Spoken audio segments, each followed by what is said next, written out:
All right, Wilson. I know you're a busy man. And I gotta let you out of here. So this is my last question.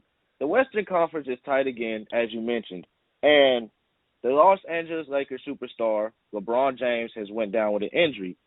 My question for you, Wilson, is which team in the West has the most pressure on them to gain seeding in the Western Conference?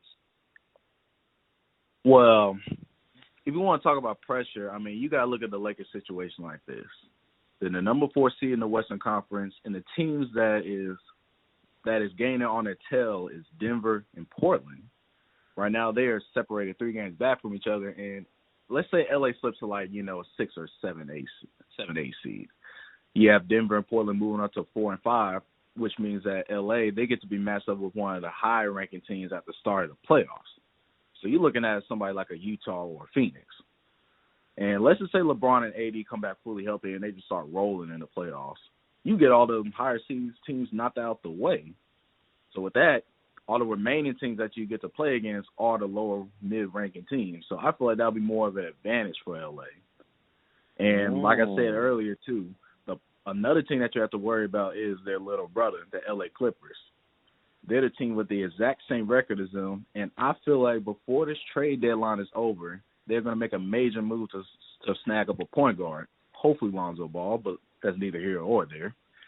If the Clippers get a dynamic point guard and keep rolling like they have, that puts immense pressure on the Lakers in order to step up and come back during the playoffs, because you can't have the little brother outdoing you. And I feel like that's a big quality throughout life.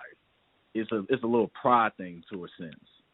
So if LA goes on this little slump, you have LA, you have the Clippers, Denver, and Portland staring down your back. So I feel like that would be kind of an advantage for LA at that point.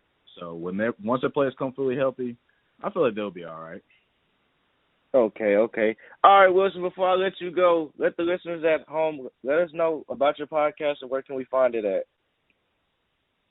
Yes, sir. So you can find the In My Humble Opinion podcast on all streaming platforms, Apple Music, Spotify, iHeartRadio, and what have you. And you could also find me on YouTube at Truly Humble Sports, as I'm getting back to starting releasing videos again after a long hiatus.